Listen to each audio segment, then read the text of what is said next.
bonjour. Aujourd'hui, nous allons parler des métiers du cheval en général. Et puis, sans... Ah oui, mieux. Ah, bien mieux, bien mieux. J'avais oublié d'appuyer sur le bouton. Bonjour, donc je répète. Bonjour à tout le monde. Nous allons aujourd'hui parler des métiers du cheval en général. Et puis, sans doute, du tourisme équestre en particulier vers la fin de notre heure, puisqu'on est ensemble 1 heure. Nous avons des invités, bien entendu, à ma gauche. Alors, je ne sais pas si quand je dis ça, c'est à ma gauche. Ben oui, sans doute. Nathalie Ondé, qui est guide de tourisme équestre et qui fait de la randonnée et du tourisme équestre en Île-de-France. Nous avons Yannick Guyot de Quella, qui est de Bourgogne, lui, qui fait des randonnées aussi en Bourgogne et qui est également président du syndicat national de tourisme équestre. Et puis, nous avons bien reconnaissable, donc Frédéric Sebol, qui est guide aussi de tourisme équestre dans les Pyrénées. Donc voilà, nous allons donc parler un petit peu de tout cela.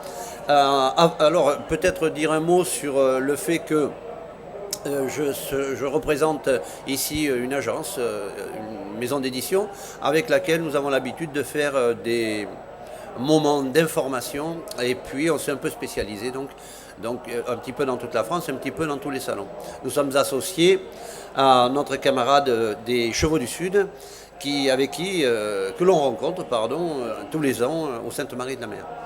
Donc voilà, la première partie, ça sera 6 minutes de quelque chose autour du cheval de trait.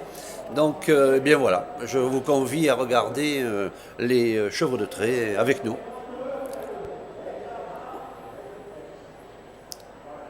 Je crois au développement durable, je crois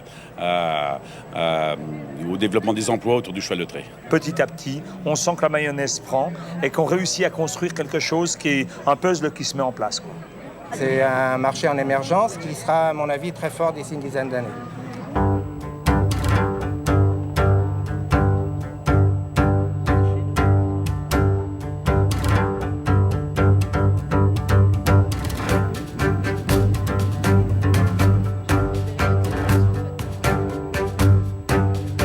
Au fil de nos recherches, nous découvrirons rapidement qu'une profession était en train de réapparaître, vigneron laboureur.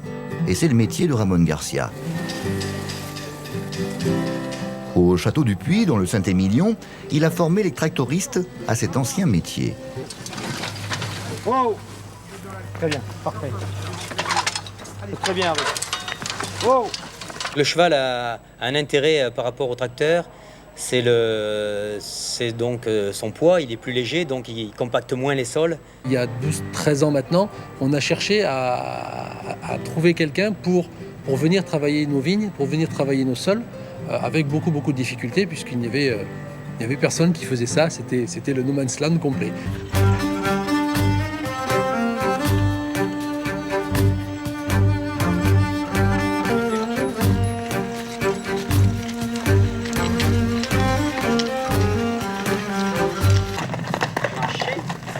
Dès le début de la collaboration, le deal entre Château-Latour et Ramon était clair.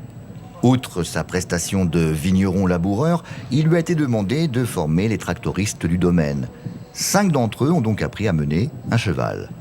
Allez, un pas, nounou. Allez, mon grand. Voilà. La capacité de traction de votre cheval, c'est quelque chose qui est extrêmement important. Donc elle se mesure de la manière suivante. Vous avez la capacité thoracique, c'est-à-dire le tour de poitrine, au carré. Bon, nous ne sommes pas venus dans le Jura pour faire de la théorie, il nous faut du concret. Donc ça vous donnera cette capacité de traction. Jean-Louis Canel, c'est un véritable bureau d'études et de développement à lui tout seul. Son truc, c'est de moderniser, rationaliser, normaliser la traction animale. En consultant le site du CERTA, nous avons découvert que l'association prodiguait des conseils sur l'achat de matériel moderne, comme cet avant-train dernier cri, l'ISCO. Là aussi, Jean-Louis Canel s'implique.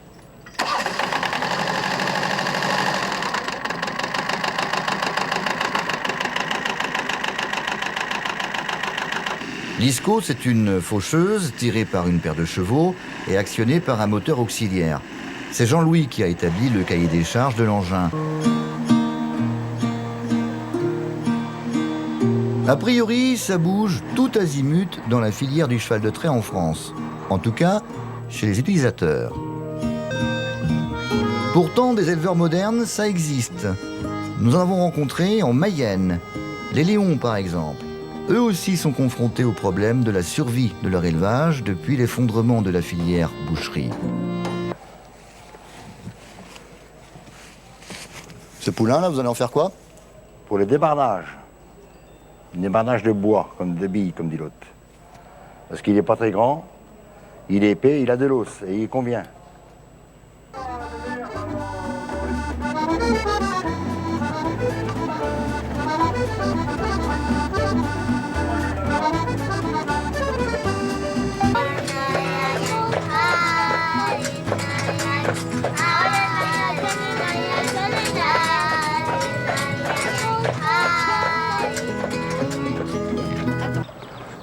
En tout cas, introduire le cheval en ville, c'est bon pour l'emploi. La preuve, Aurore a été embauchée par la mairie pour s'occuper de Nayak.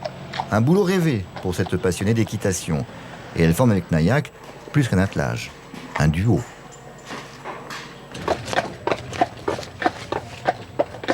C'est pas une contrainte de travailler le midi comme... C'est un plaisir d'aller chercher les enfants, ils sont heureux de monter dans la calèche. Le cheval aime bien aller chercher les enfants. Moi j'aime bien le tien. Et voilà. Hop.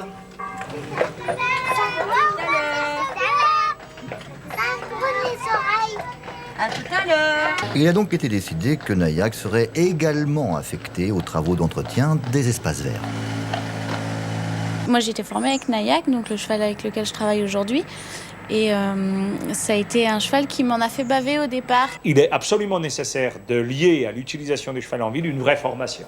Jean-Louis dispense des formations adultes reconnues par les pouvoirs publics et financées par les fonds individuels de formation. Votre cheval, il refuse de démarrer. Et puis... À la fin de leur cursus, les stagiaires obtiendront un diplôme qui leur permettra de travailler avec des chevaux, de mener un attelage et de trouver un emploi. On a des gens un petit peu de partout, mais très très souvent et en principal, c'est une formation pour adultes, donc c'est des gens qui sont en reconversion. Moi en fait j'aimerais m'installer en tant que prestataire de service. Alors j'aimerais faire de l'attelage touristique, ça c'est déjà ce que je pratique depuis 3 ans, mais je suis donc venu ici pour me spécialiser et faire du débardage, et j'aimerais aussi intervenir dans les vignes. Nous sommes allés à la rencontre des gardiens du temple, les débardeurs. Ils furent les premiers, il y a 20 ans maintenant, à parier sur le retour du cheval de trait. Aujourd'hui, ils gagnent correctement leur vie, environ 2 000 € par mois. Oui, c'est un métier très militant, on va dire, parce que c'est un métier qui a été, on va dire, un peu oublié, et pour le remettre au goût du jour, c'est obligé qu'on soit militant.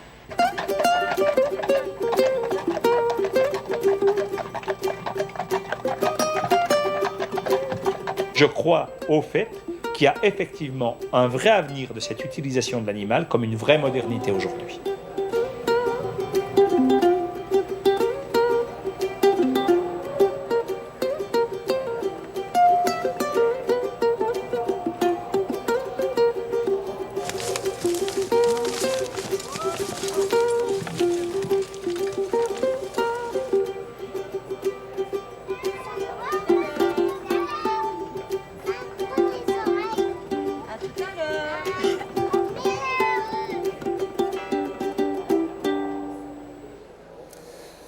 Voilà.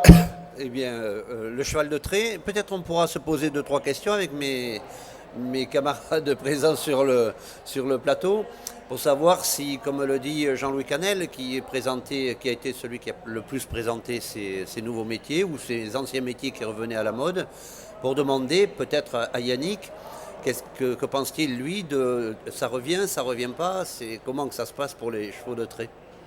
Oui, mais pour les chevaux de trait, on a vu d'après les images qu'effectivement c'est un renouveau et c'est aussi un bon débouché pour les éleveurs de chevaux de trait de faire du cheval qui puisse être utilisé aussi bien en ville qu'à la campagne, parce que vous avez pu voir que au niveau de la ville. Il y a beaucoup de petits métiers qui peuvent se mettre. Par exemple, aller chercher les gamins à l'école, les ramener chez eux. L'entretien des espaces verts, le ramassage des ordures sont des choses qui se développent de plus en plus dans les villes. Mais on s'aperçoit aussi que de plus en plus de villes désirent avoir des gens qui fassent visiter leur ville à cheval, avec des voitures à cheval. Et on s'est aperçu que de nombreuses petites villes cherchent justement une animation de visite de la ville à cheval. Et c'est la raison aussi pour laquelle les professionnels se sont posé la question de mettre en place un CQP de meneurs de tourisme équestre et de loisirs. C'est un travail qui est en train de se faire, mais je pense que c'est quelque chose qui se développe énormément. Nathalie, est-ce que l'on trouve en Ile-de-France des exemples que tu connaisses au moins? Tout à fait, dans le Val d'Oise, j'ai un de mes élèves ATE qui, parallèlement à sa formation, a un métier de cocher, ramassage de déchets verts en ville. Qui souhaite là se développer dans le débardage, travaille dans les vignes, dans la région bordelaise. D'accord, dans les Pyrénées? Dans les Pyrénées, oui, ça marche, c'est bien. Effectivement, on peut trouver des gens qui pratiquent le débardage, parce que sur la pente, il faut des animaux qui soient aguerris et qui puissent donc sortir les agrumes. Et on trouve aussi pour le battage, qui est très important, qui donc nécessite des animaux dressés pour ce genre d'activité. Très bien pour les chevaux de trait. Avant de passer à une autre activité dans le cheval, je souhaitais faire une petite information parce que, évidemment, ce que vous voyez, ce que l'on fait aujourd'hui, c'est de faire passer les informations sur les métiers qui ont changé, qui ont évolué, etc. Donc je voulais présenter un petit peu aujourd'hui ce qui se passe dans le monde du cheval en disant qu'il a beaucoup évolué dans les 15 dernières années, que des petits comme ça métiers qui se faisaient de ci de là, eh bien c'est devenu une vraie filière avec comme dans tous les autres corps de métier d'ailleurs, où l'on retrouve dans cette filière eh bien aussi bien les courses que l'élevage ou que les choses qui sont liées à l'équitation ou à l'utilisation du cheval monté ou attelé.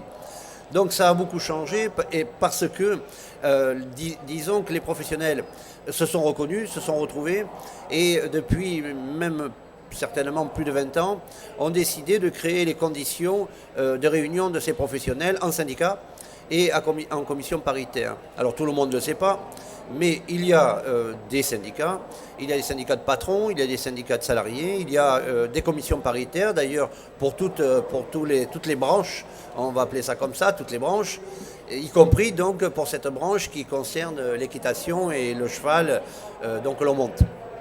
Eh bien, ce qui fait qu'aujourd'hui cette commission paritaire, avec donc les syndicats de patrons et avec les syndicats de salariés, sont à l'origine de toutes les lois et de tous les contenus, toutes les formations, de tous les diplômes, la plupart, puisque quelques-uns émanent plutôt de jeunesse et sport. Et donc on retrouve aujourd'hui un vrai travail de concertation. On parlera un petit peu plus de cela avec Yannick, qui est donc président d'un syndicat, qui est le syndicat national de tourisme équestre. Mais globalement, on peut quand même dire on ne peut plus, comme autrefois, penser que ce ne sont pas des métiers, qu'on peut faire n'importe quel métier sans être formé. D'ailleurs, Jean-Louis Canel le disait tout à l'heure, la clé, c'est certainement la formation. Donc, alors d'autant plus, formation d'autant plus importante qu'elle débouche sur des diplômes et que dans certaines activités comme l'animation ou l'accompagnement, le diplôme est obligatoire pour exercer. Donc il se trouve que, en plus qu'il soit logique de se former pour faire un métier, c'est obligatoire de se former et d'avoir des diplômes pour exercer. C'est ce qui se passe dans le tourisme équestre, mais c'est ce qui se passe aussi dans l'équitation classique, puisque pour être moniteur, pour animer ou apprendre à monter aux gens, il faut être moniteur, ce qu'on appelait moniteur, et qui maintenant, où on trouve plusieurs diplômes aujourd'hui. Et voilà, ça c'est une obligation. Peut-être on peut parler de cela un petit peu avec Yannick.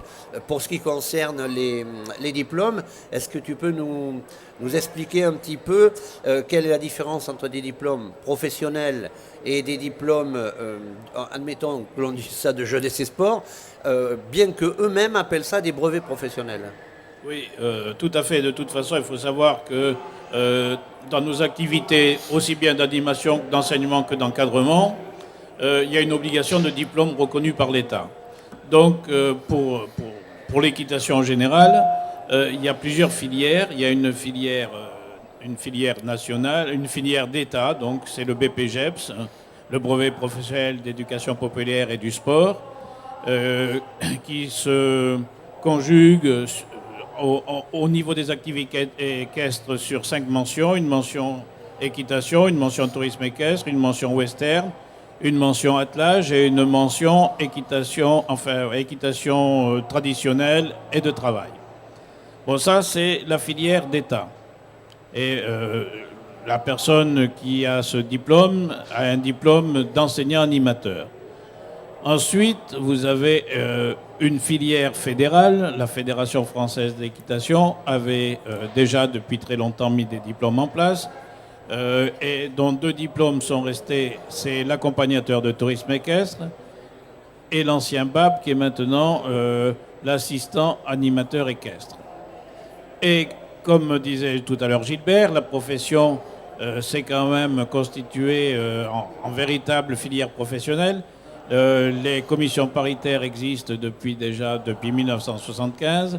Il y a la commission paritaire des centres, des établissements équestres, dans laquelle font partie les organismes professionnels reconnus patronaux, c'est-à-dire il y a le GHN et le SNET, et les 5 centrales syndicales ouvrières. Et au sein de cette commission paritaire nationale, les professionnels ont créé donc des diplômes, des véritables diplômes professionnels qui s'appellent des certificats de qualification professionnelle, CQP. Il y a le CQP ASA, donc ça c'est l'assistant animateur soigneur, c'est l'assistant du moniteur, c'est la personne qui va pouvoir aussi bien dans un club commencer à animer les cours, commencer à mettre les gens à cheval et les amener en promenade, voire jusqu'en randonnée. Mais cette personne-là ne peut exercer que sous l'autorité d'un moniteur.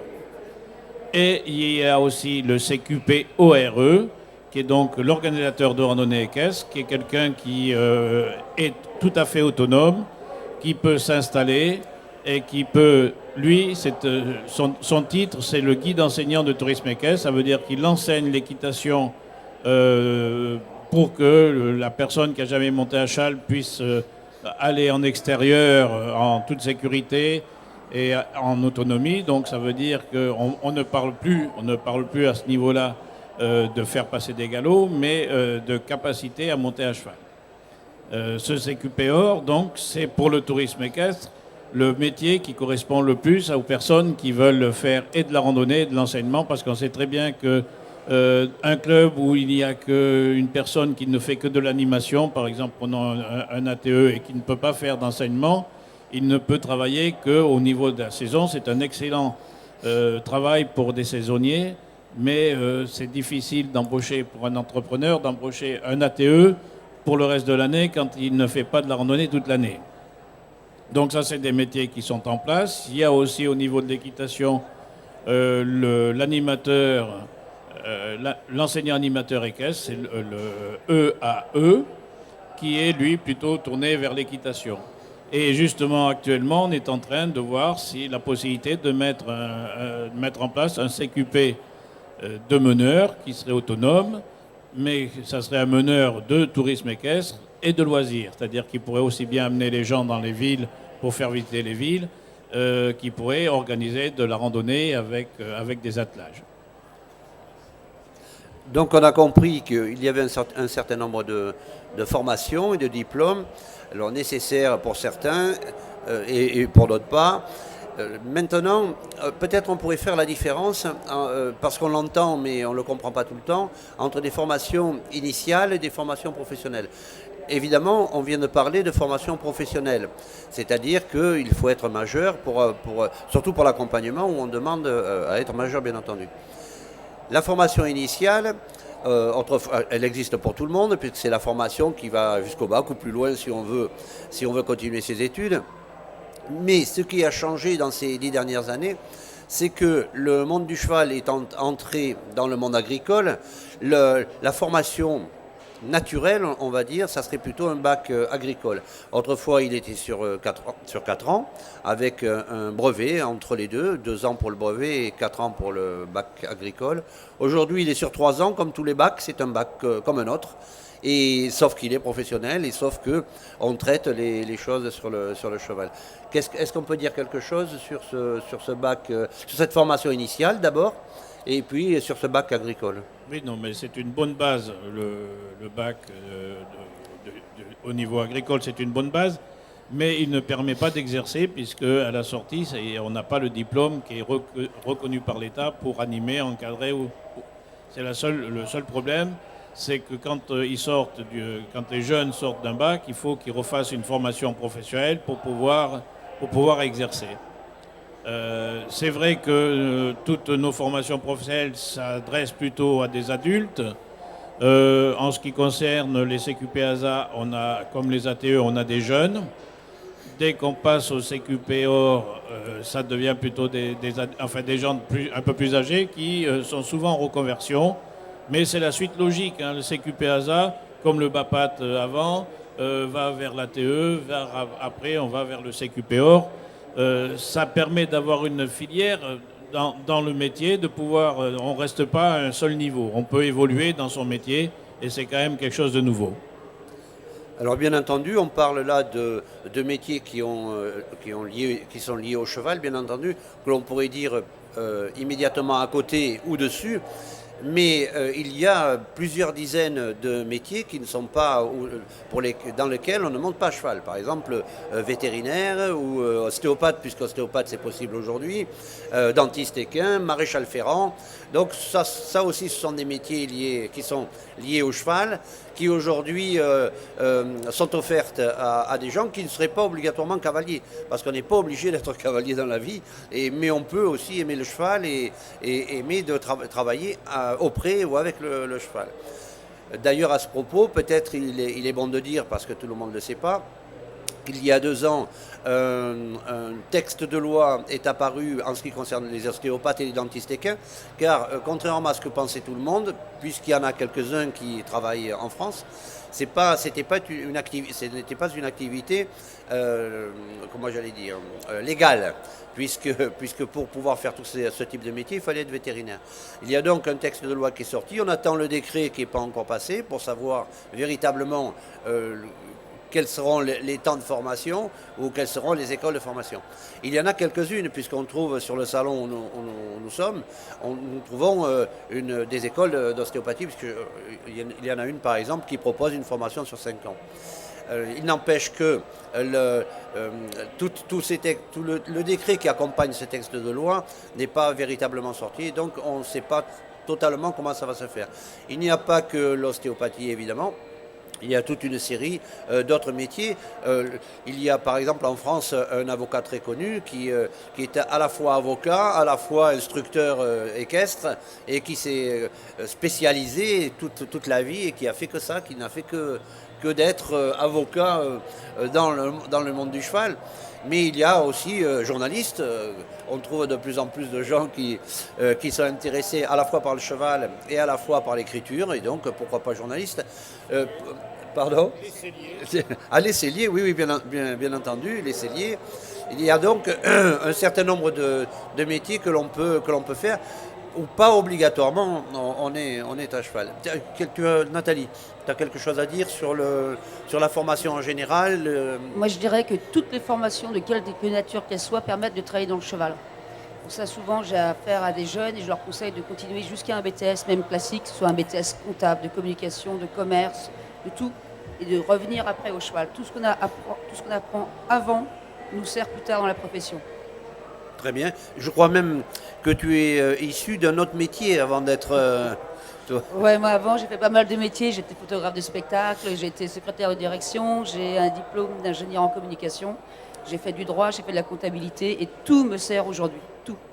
Oui, et Yannick, tu faisais autre chose ou tu es tombé dedans quand tu étais petit? Non. Avant, j'ai été dans la marine. Ensuite, j'ai travaillé dans une entreprise maritime et civile. Ensuite, j'étais directeur du personnel dans une entreprise. Mais en parallèle, j'avais déjà depuis 1967 monté un club hippique. Et depuis 1981, j'ai monté mon établissement, Centre de tourisme équestre. Et je pratique le tourisme équestre depuis 1981. Voilà. Et Frédéric? Moi, je suis tombé un peu dedans, mais quand même, avant, j'ai fait pratiquer des sports de montagne, puisque je suis accompagnateur en moyenne montagne et moniteur de ski. Donc, j'ai une pure activité de montagne, liée au relief. Parfait, très très bien. Nous allons continuer par le visionnage, allons-y, sur le tourisme équestre. Et ensuite, nous parlerons un petit peu des activités de tourisme équestre, un peu selon les régions. C'est pas inintéressant.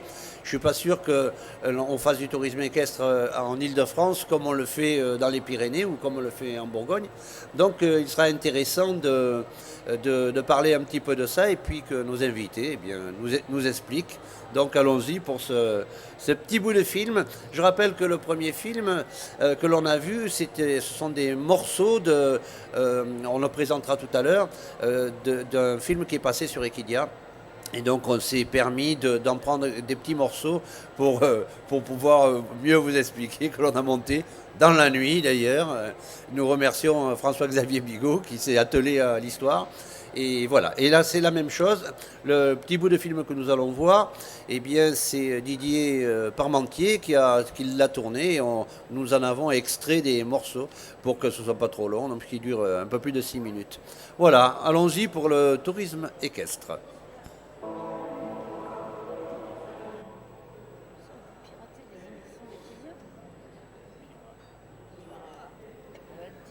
Ça par passion pour le cheval, l'envie très forte de faire découvrir ma région à des gens, ça c'est toujours mon grand plaisir d'essayer d'emmener des gens dans des coins que je connais, que j'ai pu repérer sur des itinéraires que j'ai repérés depuis longtemps et de leur faire partager, essayer de leur faire partager au maximum ce que j'ai pu ressentir.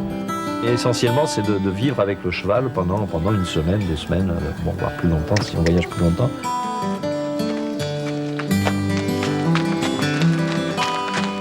Donc là, on va suivre le pied du Luberon jusqu'à Lourmarin.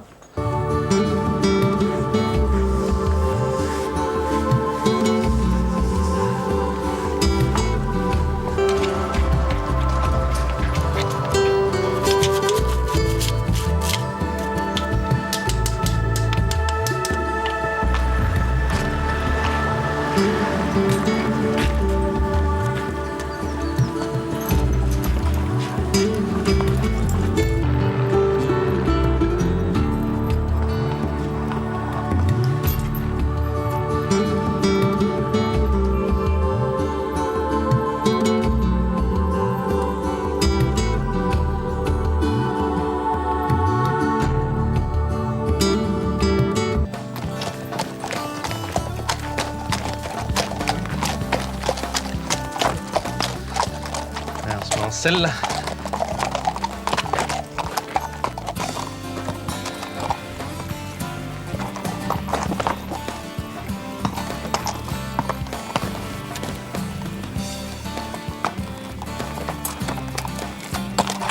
Allez.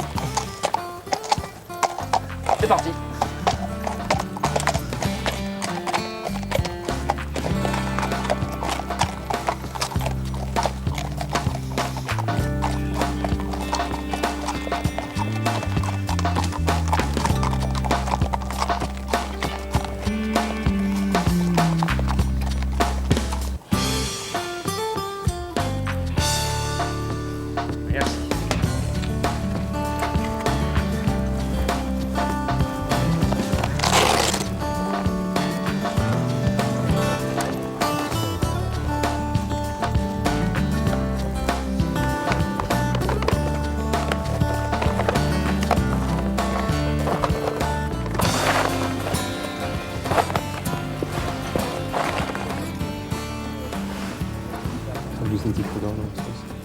Donc là, nous sommes à ce carrefour.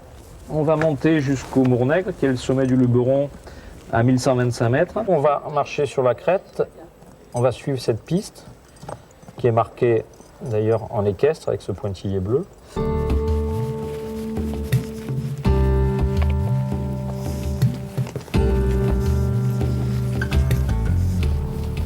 beau la découpe des Alpines.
Je fais comment moi là, hein?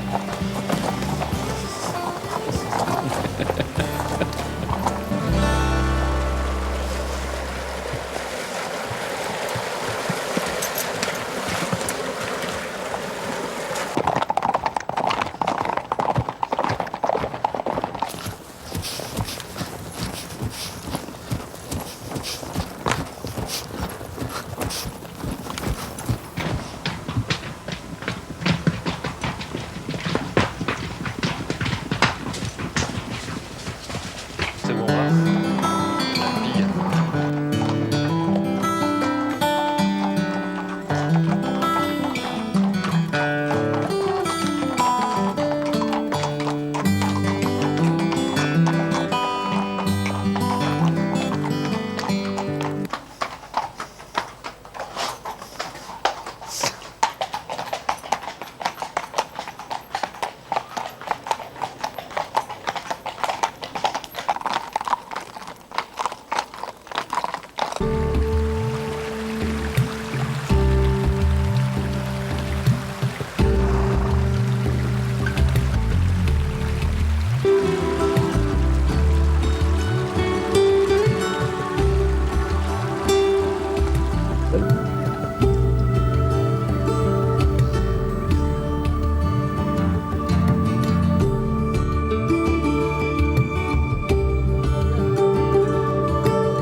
Eh bien, merci à Didier Simoneau, qui était le guide, et à Didier Parmentier, qui est un des caméramans et le réalisateur du film.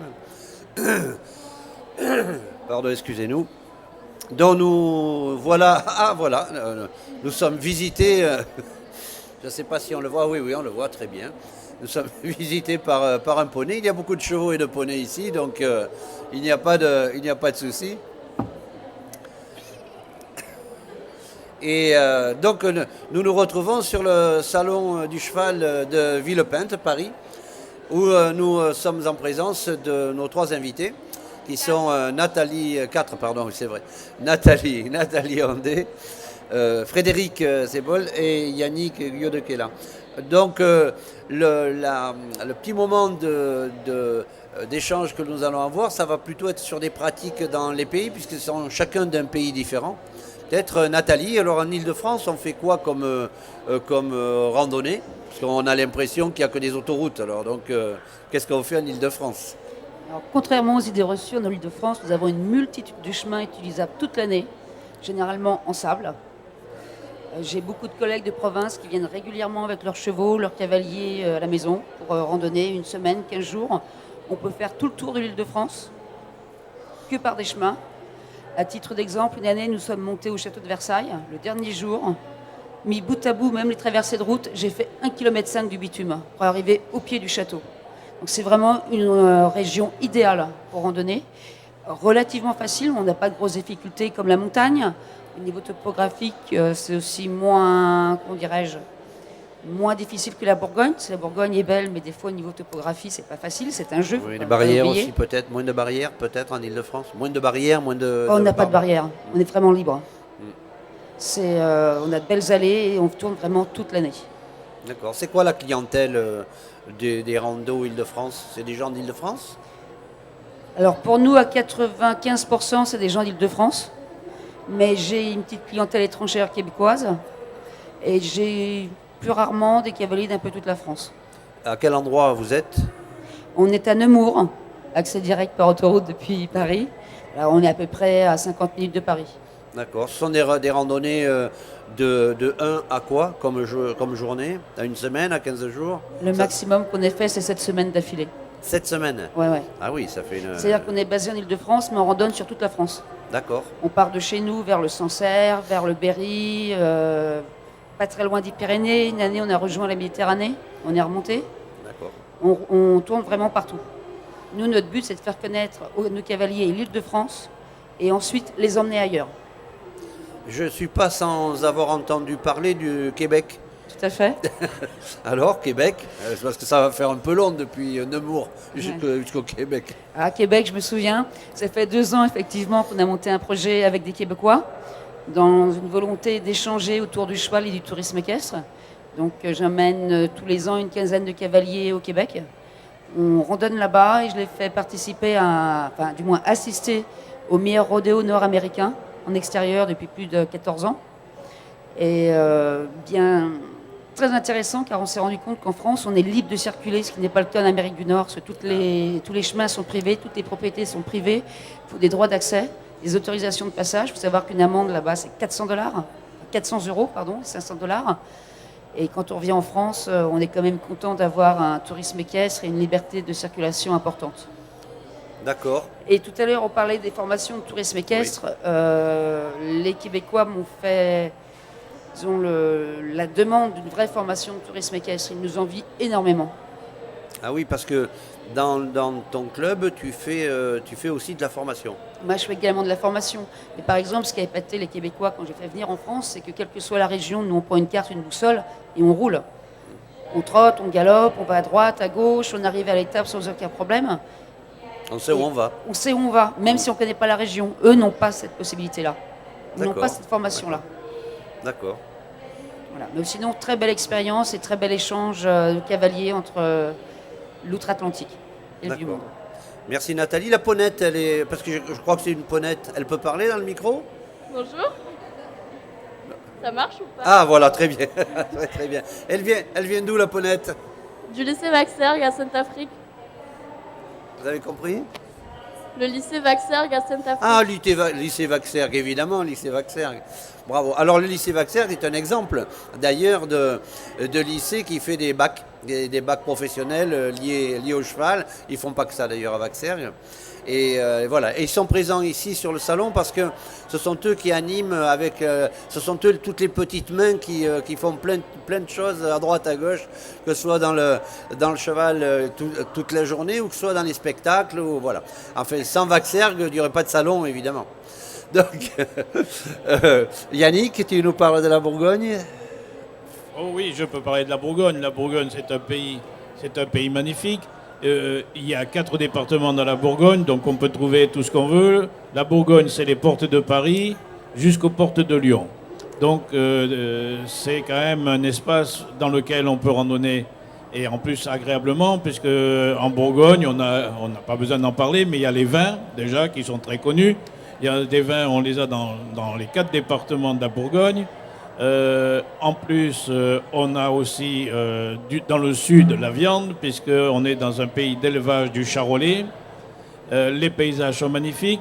C'est pas un pays plat. Souvent, les gens pensent que quand on traverse la Bourgogne, c'est plat, mais pas du tout. D'abord, il y a le Morvan. Le Morvan est quand même un endroit très connu et très apprécié.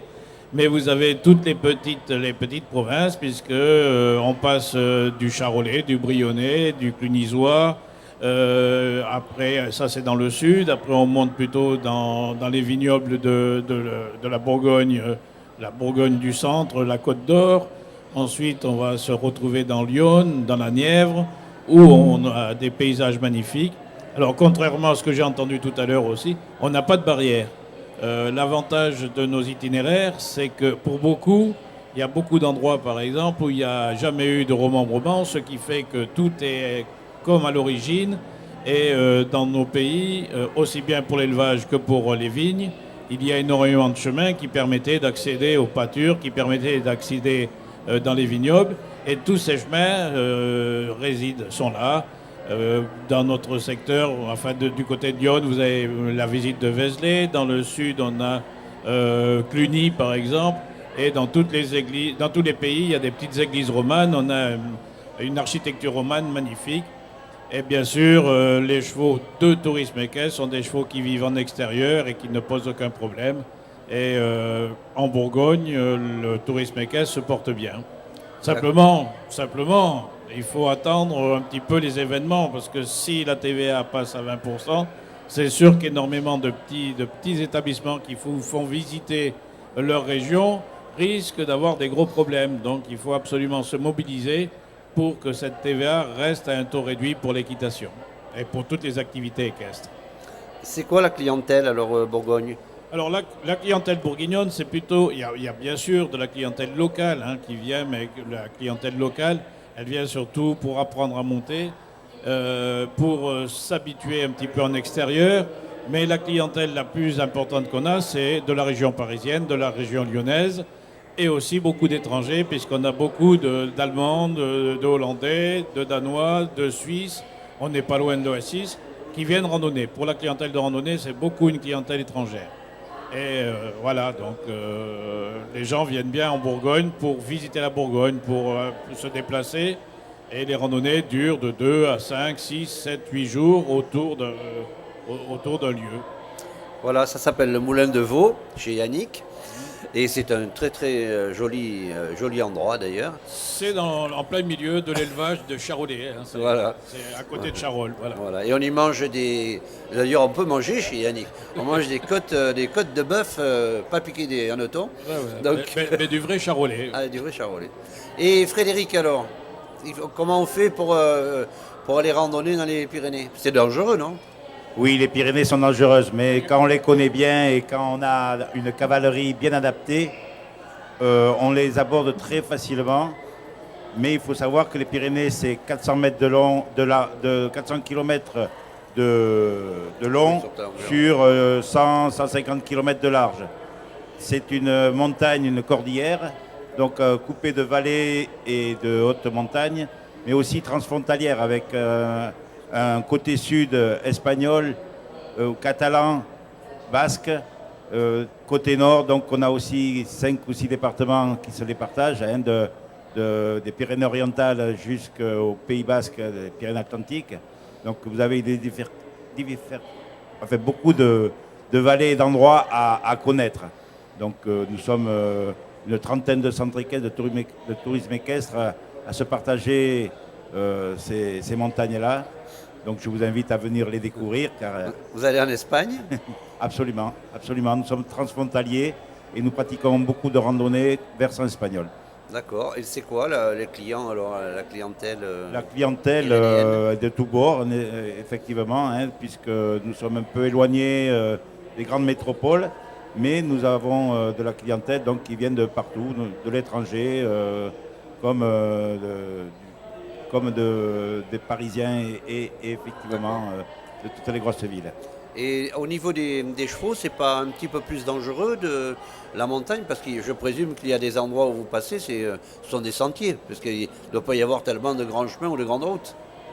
En haut, je parle d'en haut, je parle pas... Oui, effectivement. Donc nous montons sur des chemins de transhumance, des chemins qui ont été travaillés par l'homme, mais pour les animaux. On a des chemins, dont des sentiers, dont les chevaux qui pratiquent ces chemins sont des chevaux qui sont élevés chez nous et qui sont déjà préparés à aborder ces sentiers et donc qui ont une intelligence du terrain. C'est voilà. une race spéciale. Je pense aux Mérins. On a plusieurs races, mais effectivement, l'important c'est d'avoir des chevaux qui soient habitués au terrain et qui soient nés dans le coin. Donc on peut avoir du sel français comme du Mérins, que s'il est né dans la montagne, il saura avoir l'équilibre et l'intelligence du terrain. Je n'ai pas demandé d'ailleurs en Bourgogne, vous avez des chevaux particuliers ou en Ile-de-France? En Bourgogne, on n'a pas de chevaux particuliers. On a quand même, en Bourgogne, c'est un haut lieu de l'élevage du cheval de sel et du cheval aussi de la QPS. Mais pour la randonnée, on prendra plutôt des petits chevaux, des croisements de sel français, avec, chez moi, c'est croisements sel français et arabe, qui leur donnent de l'endurance. Mais tout cheval qui est éduqué, qui est bien éduqué, peut faire un très bon cheval de randonnée. Et en plus de ça, avec les haras nationaux, il y a très longtemps, on a mis en place des concours d'élevage qui s'appellent les labellisations loisirs, qui permettent de tester les chevaux à l'occasion de manifestations, à l'occasion de concours, qui sont des concours d'élevage. Et la labellisation loisirs permet aussi de montrer que dans une écurie, les chevaux ont été vus et sont des chevaux qui ont été éduqués. Nathalie? Moi, je me suis plus spécialisée dans ce que j'appelle le pur sang des prairies croisées portes et fenêtres. Ah oui. Surtout les soirs de pleine lune par-dessus la clôture. Nous, on sélectionne nos chevaux pour leur mental et leur endurance. Il faut qu'ils sachent vivre dehors, été comme hiver, et passer partout, et pas se poser de questions. Quand on leur demande de passer, ça avance et ça passe. Il n'y a jamais de souci. D'accord. Pour en revenir un petit peu plus, parce que finalement le temps passe, on parle, on regarde, on voyage, mais le temps passe. Et donc peut-être une dernière séquence qui pourrait être liée à la remarque que j'entends souvent. Je ne sais pas si je l'ai dit dans le courant de l'heure, mais je rencontre souvent les gens sur les salons et je réponds aux questions des parents ou des enfants d'ailleurs. Sur le fait de savoir si on peut avoir un vrai métier, si on peut faire une vraie carrière, peut-être tout le monde répondra, si on peut faire une vraie carrière dans le cheval. Oui, c'est un petit peu ce que je vous ai expliqué tout à l'heure. Il y a une quinzaine d'années, il y avait le palefrenier et le moniteur, après l'instructeur, etc. Mais beaucoup abandonné au monitorat parce qu'il n'y avait pas de grosse manière d'évolution, parce qu'entre le moniteur et l'instructeur, il y avait quand même une grande marge. Or maintenant on a vu qu'on peut commencer par un CQP ASA, c'est un animateur, on continue par un CQP OR ou un CQP AE qui est un animateur enseignant, et on peut continuer vers le BPGEPS et après vers les DEGEPS, puisque ça existe, et évoluer dans sa carrière. On n'est pas obligé de rester toute sa vie au niveau de l'animateur de base. Après, chacun évolue en fonction de ses désirs. Et puis, bon, c'est vrai que c'est un métier difficile. C'est un métier dur où il ne faut pas regarder la montre tous les jours parce que ça ne va pas marcher. C'est un métier aussi physique. Mais quand on aime, il faut aimer et les chevaux et les gens. Si on n'en aime qu'un des deux, ça ne fera pas marcher la mayonnaise. Il faut aimer les deux. Et puis il faut aimer vivre dans la nature, être dehors presque tout le temps. C'est des fois un peu moins confortable quand il commence à faire froid, qu'il faut aller casser la glace, mais ça fait partie du métier. Et la question que l'on me pose, c'est la question des salaires. Il y a des salaires. Est-ce qu'on peut être employé? Est-ce qu'il y a des salariés? Comment on devient patron? Est-ce que le patron il gagne de l'argent? Est-ce que le salarié il gagne de l'argent? Alors bon, tout ça, il faut savoir que depuis 2004-2005, avec la loi d'orientation agricole qui a fait rentrer les centres équestres dans l'agriculture, on est passé d'une TVA à 19,6 à la TVA à 5,5. Ce qui a permis aux entreprises de se développer et énormément d'entre elles ont embauché. C'est le problème qui se pose actuellement. Si on passe à l'autre, comment on va pouvoir garder ses salariés? Mais il y a eu énormément d'embauches. Ce qui veut dire qu'il y a de l'emploi. Il y a de l'emploi. Il peut y avoir de l'emploi si on sauve notre TVA. J'en reviens toujours là. Mais il y a de l'emploi. Mais l'emploi, comme tout patron qui se respecte, il va chercher, il va garder ceux qui ont le plus d'envie de travailler, ceux qui ont le plus de motivation.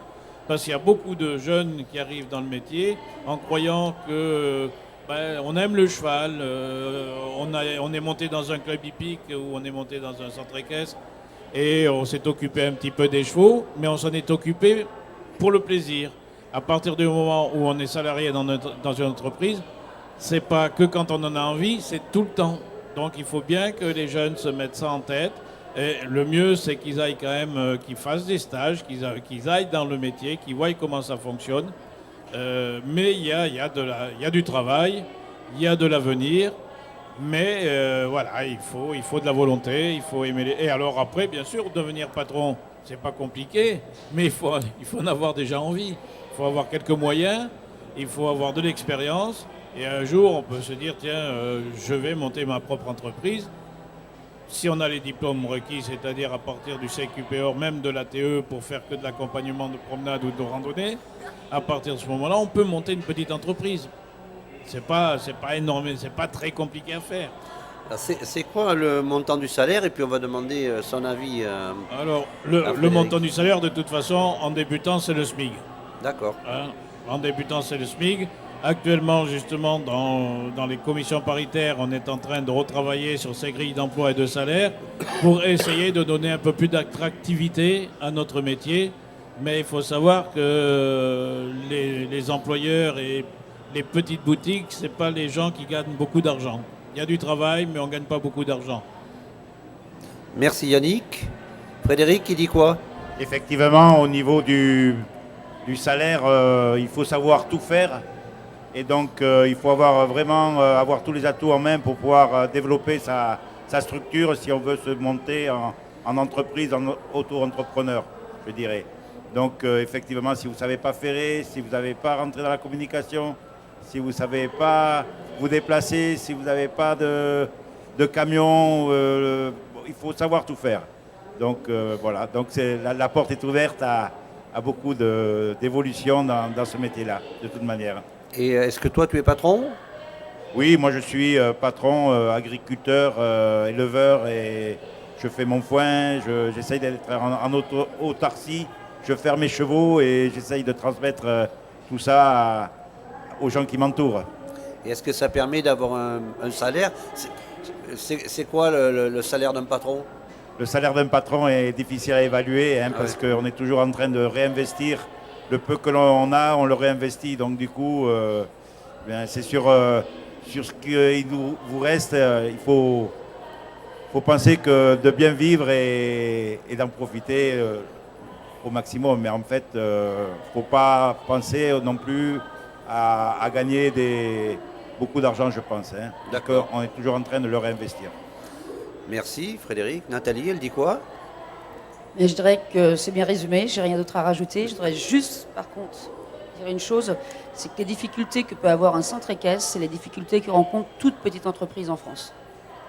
Quel que soit le secteur. Moi, par exemple, j'ai travaillé longtemps dans le BTP, dans une petite entreprise, c'est les mêmes difficultés. Donc, on vit bien, je dirais qu'on a une très belle qualité de vie, on est des passionnés, on aime ça, mais on ne roule pas sur l'or, c'est sûr.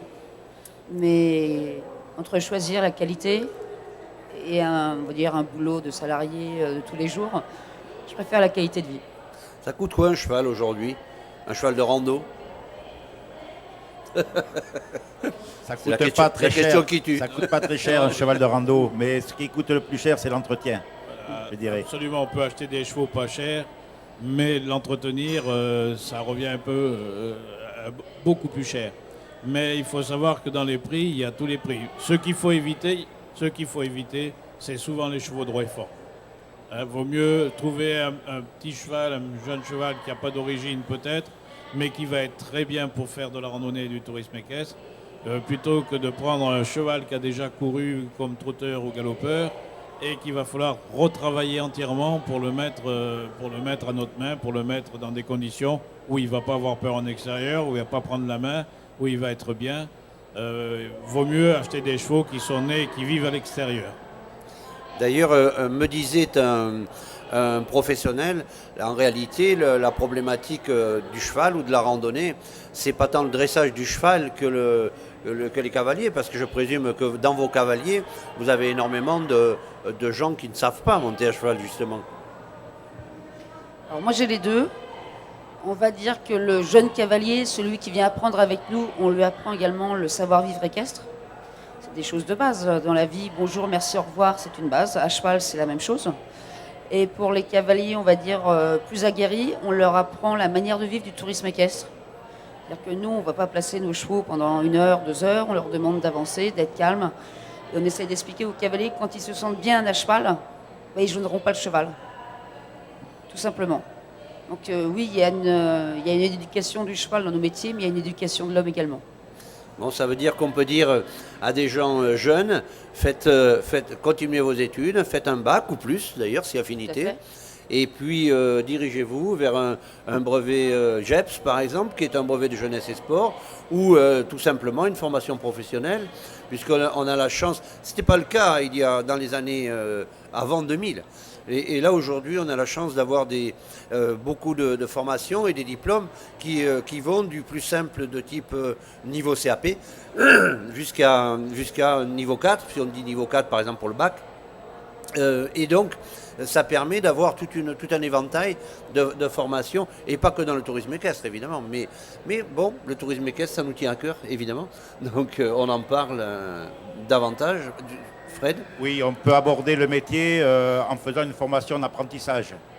Hein, c'est ouvert aux jeunes jusqu'à 25 ans, hein, ne l'oubliez pas. Très bien. Yannick, quelque chose à rajouter ? À rajouter, oui. Le tourisme équestre est une véritable école de la vie. On éduque les chevaux, comme disait notre amie Nathalie, mais on éduque aussi les cavaliers. On apprend... On ne forme pas des cavaliers, on forme des hommes de chevaux. C'est-à-dire que dans nos établissements, les gens ne font pas que monter à cheval. Ils apprennent à s'occuper du cheval. Ils vont chercher le cheval dans le pré. Donc ils apprennent comment on aborde un cheval. Après, ils apprennent comment on pense un cheval correctement, comment on le selle, comment il vit. Je veux dire, on forme des hommes de chevaux avant de former des cavaliers. Voilà ce que je veux dire. Et le tourisme équestre permet ça. Et c'est pour ça que le tourisme équestre doit continuer à vivre de sa belle vie, du véritable tourisme équestre, celui que l'on fait, qu'on amène les gens en extérieur, même des gens qu'on ne connaît pas. Et il faut reconnaître que la plupart du temps, les gens réservent pour une randonnée, ils arrivent le dimanche soir ou le lundi, on part avec une équipe de personnes qu'on ne connaît pas, qui ne se connaissent pas entre eux, on ne connaît pas tout à fait leur niveau. Il faut arriver que pendant la semaine, toute cette salade se prenne et que quand les gens partent, ils se connaissent tous, ils se donnent leurs adresses, ils s'envoient les photos. Et ça, c'est une réussite. Merci Yannick, merci Frédéric, merci Nathalie. Merci à Didier Parmentier, sans qui nous ne serions sans doute pas là. Merci au Salon du Cheval, parce que évidemment, ça n'existait pas l'année dernière et ça existe cette année. Et franchement, ce plateau télé est un vrai bonheur. Merci à moi-même. Donc, je ne sais pas si on peut, je peux montrer. Oui, je ne sais pas si c'est de la pub, ce qui me voit. Voilà. Donc ça, c'est un livre qui a été fait. Il y a un site aussi qui s'appelle Les Métiers du Cheval, sur lequel vous pouvez trouver à peu près toutes les informations qui ont été données là. Donc, bonne journée à tout le monde. Bon Salon du Cheval, puisque tous les trois ont des stands sur le Salon du Cheval. Et merci encore, merci aux techniciens. Voilà. Bonne journée à vous tous.